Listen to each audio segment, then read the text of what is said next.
Hello everyone, it's Steve Larson here from Bayer Environmental Science with another 10-minute take. This week I'm going to talk a little bit about pre-emergence herbicide applications and how to extend the performance of Marengo G. But before we get into that, I thought I'd give you a little quick update. You can see over my shoulders some sago palms that look like the nuclear destruction happened to them. As you may well know, Southeast Texas encountered some of the coldest temperatures that I have ever encountered in my life and in my career living in this area. A lot of the landscape plant material has been killed. I'm not sure if those sago palms are going to make it or not, but I'll let them go through the spring and see if they'll start to regrow. The one thing that we know in the nursery industry is that whenever we have a lot of death and destruction due to pestilence and harsh weather like we've just had, usually bodes well for our industry. So those of you that have plant materials to sell, I'm sure you're looking forward to a really good spring.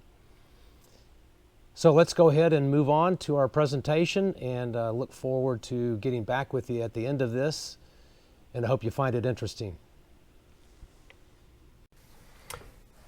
In this episode of 10-Minute Take, I want to talk about Marengo G and how we might extend the longevity of the performance of Marengo G in a real setting in a nursery. Before we start that though, I have to do a little bit of theoretical stuff, and so we'll walk through a couple of slides that'll talk about some theory, and then we'll take a look at some research that's been done at the University of Florida to show how we can use some techniques of application in order to extend Marengo G. Now, as you know, pre-emergence herbicides are used to create a barrier of protection against germinating weeds. It's pretty simple. It's a technique and technology that's been around and utilized for a long time with pre-emergence. However, over time, the herbicide barrier will begin to dissipate and to lose effectiveness. Herbicide efficacy over time is often referred to as its longevity. Longevity is the length of effective, sustained control of weeds over time. How long it takes for a herbicide's active ingredient to dissipate is governed by several factors. Each specific herbicide, and I'm referring to pre-emergence herbicides now, but each specific herbicide is influenced differently by these factors as I've illustrated here in this graphic. Microbial degradation affects all herbicides eventually, and it's probably the primary reason for the breakdown of a pre-emergence herbicide. However, there's many other secondary factors that can also contribute to an active ingredient's degradation in one way or another. Such things as photodegradation, adsorption onto soil colloids and organic matter, as well as soil texture, volatilization, environmental conditions, and of course, rate of application. Now, when it comes to Marengo G and the active ingredient indaziflam, of course, microbial degradation does play a role. However, photodegradation and volatilization really doesn't play a big role with indaziflam, as it's not affected by those particular characteristics. However, adsorption onto soil colloids, in particular, the difference between organic matter and fine soils like silts and clays can really affect adsorption of Marengo. And in sandy type soils, on the other hand, don't lend itself to the adsorption of indaziflam or Marengo G. Environmental conditions kind of can circle back to affect microbial degradation of all the herbicides. So obviously in warmer conditions where you have plentiful moisture and you have adequate oxygen in the soil, that will actually accelerate the microbial degradation of most pre-emergence herbicides, including indaziflam. Probably one of the most important ones, though, is rate of application, and we'll talk about that in just a second.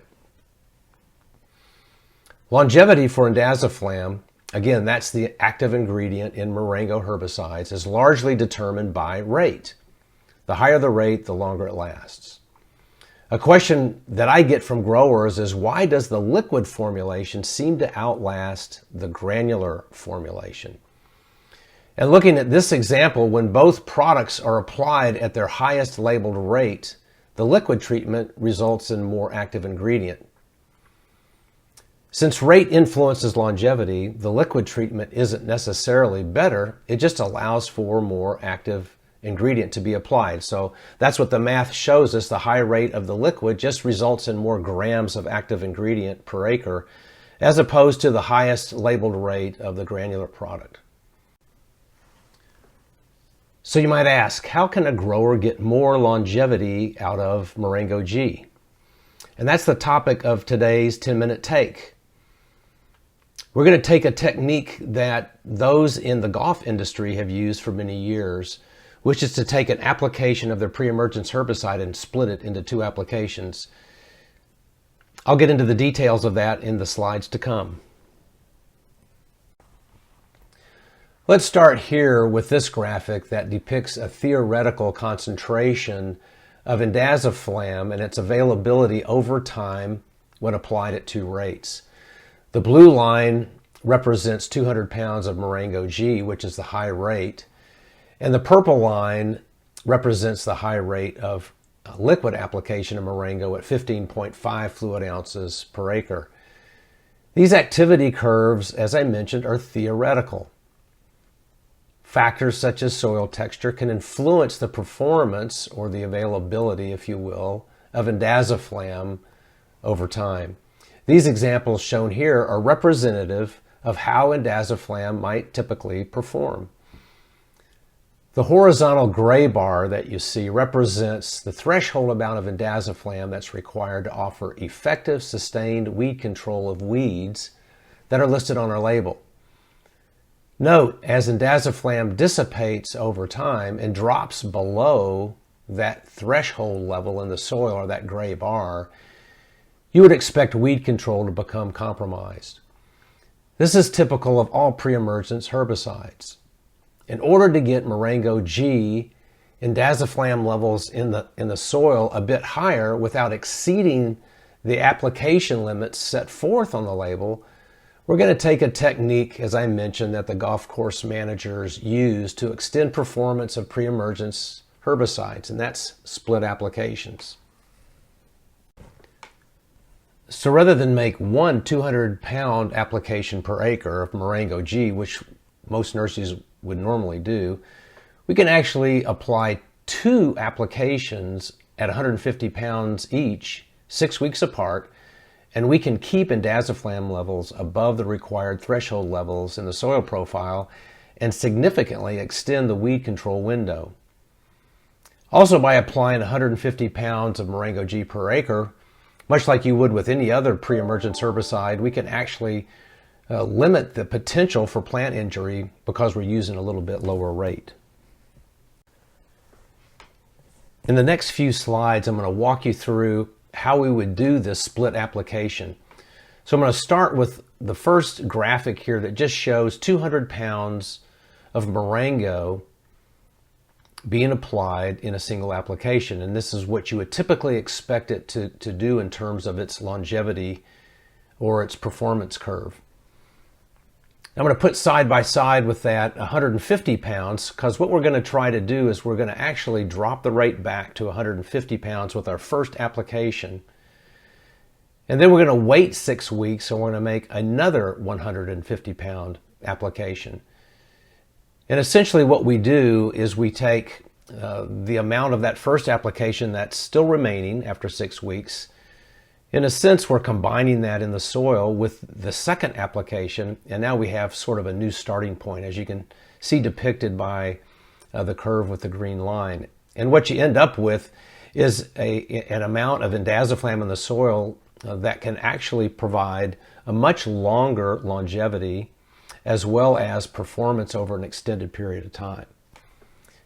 Really pretty simple technique, to be honest with you, and there's really not that much that's unique. You're just really taking 300 pounds of indaziflam and then splitting it over 2 applications over a period of 6 weeks, which is well within the label's recommendations.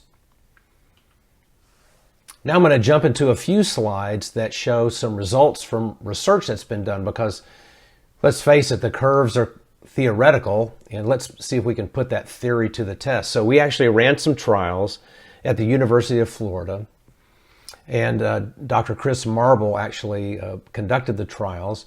He also included a competitive pre-emergence herbicide and also did a similar split application along with a high rate of application. And you can sort of see across the bottom of the picture there the different rates and timings of the different applications. The first slide is of a very difficult weed to control in the southern parts of the United States called Eclipta.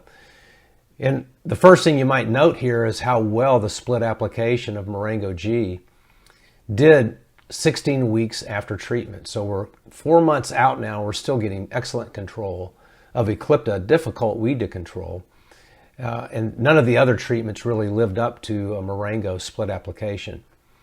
Next slide shows long stalk phyllanthus. Again, a similar result, a perhaps even better result with phyllanthus in that the split app after 16 weeks was continuing to provide very good weed control. The final graphic that I have here is wood sorrel or oxalis, and you can see again excellent weed control with that split application. I could go through some other species of weeds and you would see similar results, and it's pretty amazing how well the split application really did and extended the performance of control out beyond the 16 weeks. In fact, in some of the trials, we went out to 6 or 7 months with good weed control on some of the weed species.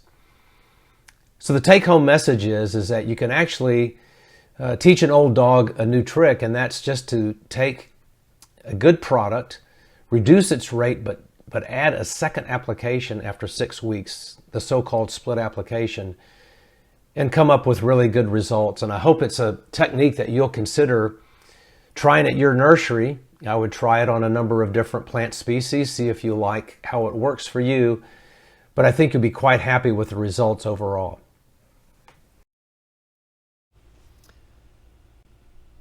Well, that's a wrap on another 10-minute take. Thanks for joining me today. I really do hope you'll consider utilizing Marengo G in split applications. Those sequential applications are a great way to extend the performance of Marengo G and extend the longevity of your applications.